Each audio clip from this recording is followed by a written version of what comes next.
I know that Ed Sheeran wanted to punch me when I played it to him because he was really jealous. No way. Oh, mate. Because, do you know how? Because I was writing with him once at his house and he went, you'll never take the wedding song from me. I've got the wedding song. And I was like, do you know what? Challenge set, mate. So then when I played him that, he was like... All right, I'm excited about this. Please welcome to the official Big Top 40. He is back. Yes. John Newman. Thank you. Hello, mate. How you doing? I'm all right. I love that your hair is still the same, though. Never changed over all the years. It did for a while. It? Go on. Yeah. What was it? It went like a bit LA greaser, and I thought that was like, honestly, the nuts, and I wore such shiny shoes, but now it's fine. I'm back in England eating potato smileys and then little like spaghetti hoops, and I'm chill. Like, I'm chill now. It's what's good. What's so the hair's today? come back with it. To be honest, they're not like... Because you are known for a shiny shoe. Well, this isn't too shiny. Go on, get your leg up. Yeah, that would do. Oh, God, I'm getting old. Just got a little... Look at that. Yeah, no, that's They've been danced to the feet. Well, look, I feel like we've covered loads already. We've not even talked about the new song. Oh, Feelings. Yeah. I mean, how long have you been sitting on this for? This is a monster. While. Okay. Yeah, quite a while. I wrote it in Sweden, and I wrote it in a batch of songs. I was like so ready to blow, and we wrote like 6 songs in 5 days, and I was like so exhausted after that. And we wrote this one, which I actually wrote it for Mark Ronson and Diplo. I actually wrote it thinking of them. Right. And I was like, oh, this would be great follow-up tune to that duo tune. And then. Yeah, and then they didn't reply like not many people do when you ain't got a hit on the radio. And then I was like, what should I do now? So I sent it to Calvin. He said, his reply was, it's very jaunty John. And then that was the first little thing where I went, well, yeah, it is actually, and that's quite good. Yeah. And then I'm messing around trying to be all creative, and Mrs. turns around and goes, just do the right thing, just release the banger, will you?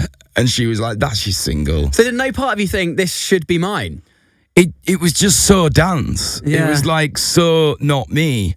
But now I think it's fortunate for me now that I've realised, because I then produced a bit of it and like started working on it and crafting it, and it slowly became a song that I would normally class as a collaboration. But I think it's a great crossover track for me into that. But in that, like, I've got so much coming. In that first week, I wrote a song called Stand By Me, and that's like... Hopefully that's a song I'll be forever remembered for. I know that Ed Sheeran wanted to punch me when I played it to him because he was really jealous. No way. Oh, mate. Because, do you know how? Because I was writing with him once at his house, and he went, you'll never take the wedding song from me. I've got the wedding song. And I was like, do you know what? Challenge set, mate. So then when I played him that, he was like... When you've got the new wedding song, like you say, you are set for life. That's what I'm saying. You never need to work again. That's what I'm saying. I'm gonna buy loads of disco lights for my room and just I don't know where this is going, but you've not properly thought through the retirement plan yet, but you're getting there.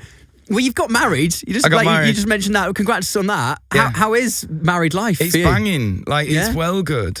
It's good. It is well good. Like, it is just like I'm with my best mate, and she's cool, and she's wicked, and she's realistic. And when I turn around and I try, going for a fancy dinner, she'll make me go and buy her a Mackey's, and like she'll tell me when I've got dirty socks on or when I stink in the morning, and if I ever say anything that's slightly obnoxious or celebrity like, she'll knock me right off the knock me off the branch. And I think I need that, like, not because I'd ever drift away from being the normal person I am, but it's just quite good to have that so that you never get lost. I feel like I got a bit lost in LA. Right. And I feel like I should have had her then, and it had all been a lot easier. So what is it like then in the LA kind of bubble? Is everyone going, you're great, no, you're great? And is it just like, we're all great? And then you just sort of believe it after a while that everyone's great. And then when you chuck a northerner in, he's like, do you do Yorkshire puddings around here? And then when I turn around and go, guys, I've been here a year now, and your positivity is starting to wear me down, and it's actually rained for the first time in 12 months. I'm not that great. Everyone goes, you're great. You're great. You just don't know what to do.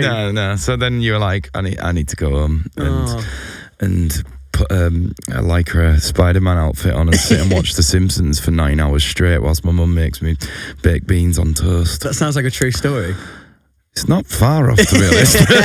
I mean, me in a Spider-Man lycra outfit, I wouldn't like to see it as much as you wouldn't like to see it. So that bit's not true. Yeah, I did have an image, and yeah, it's not good. It was bulky, actually.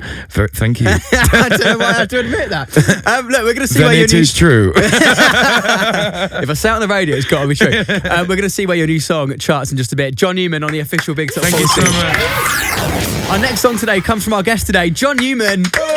Back on the official Big Top 40. How does it feel to be back in the UK charts? Really, really, really, really good. And I want to go all the way to that top spot.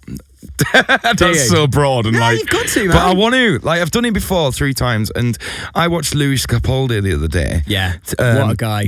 I know, he's amazing, and he was sat celebrating his #1, and he had 2 beers in a room in France. Yeah, and I could see that look in his eye, and I remember the day I was told I was #1, and I didn't. It's weird.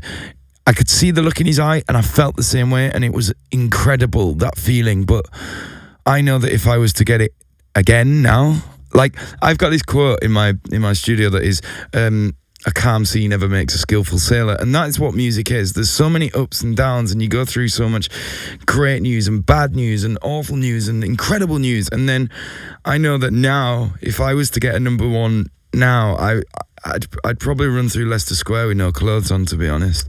Right. What can we do to make this happen?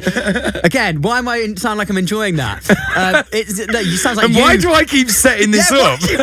What do you want from me, John? I'm here to play your song, mate. Do the chart show. I know what I'm doing. I've done this before. You've totally done this before. So what is that? You say you saw it in Lewis's eye. What is that feeling then when you find out that you have charted? It doesn't matter where, I guess. But well, it's a very surreal feeling when you do it for the first time, because you don't quite know what that is. You don't appreciate it. You're quite naive, and I think now I can see how big that is. Like, that is a really, really, really big thing to do. So yeah. Do you know what? It's so nice to see an artist like genuinely excited about being on a chart, being in the charts, because people go, oh, no one cares about the chart anymore. Of course they do. Like, but it's rare, man. You put a song out so it can do well, and you want to be able to see how well it does. Like, there's people that will never chart in their lives, and they're the most incredibly talented musicians in the world. And, you know, they'd still love it if they got a cheeky little chart, you know, they'd love it. And it is really, really, really important. It's a celebration of songs that are doing well and people that are doing well and flocking to the millions. And I think it's really, really important. And it is really, really exciting to be even sat talking to you with that logo behind you. Yeah. It's cool. It's all right, isn't it? I know, I get a bit of a flutter every Sunday. It's a good logo as well. I like it. Looks like my new lyric video. Plug. Doesn't it? Okay, talk us through the next couple of things. You said you've worked on 6 songs. Is that going to evolve into an album? Does anyone want an album? I don't know. Yeah, of course we do. Right, well, everyone needs to tweet me and tell me, because I'm not looking at the climate of the world and going, does anyone want albums anymore? But I don't want to. Look, I want to play Wembley Stadium, and I want to sell millions of records, and I want to take Ed Sheeran's wedding song away from him, and I want to, I want to do the work. So it will come if it's right, and I've got the songs if anyone ever wants it. I'm just waiting for the text saying, look, John, I could pretty much assure you that your album's going to do well if you release it. I don't want to create large waves in my sea that are going to challenge me really, really intensely when there's no need to anymore. Yeah. Do you know what I mean? Yeah, I hear that. So I'd just rather have a chain of smashes with a bit of positive thinking, and then release an album to celebrate it. Okay, we'll take that for now. Well, do you know what? For now, we'll take Feelings. Because this is the tune. Can you please introduce it on the official Big Top 40? I would love to. This is John Newman. You're listening to Will Manning on the official Big Top 40, and this is my new single, Feelings. Shutting. Officially the UK's biggest chart show. The official Big Top 40.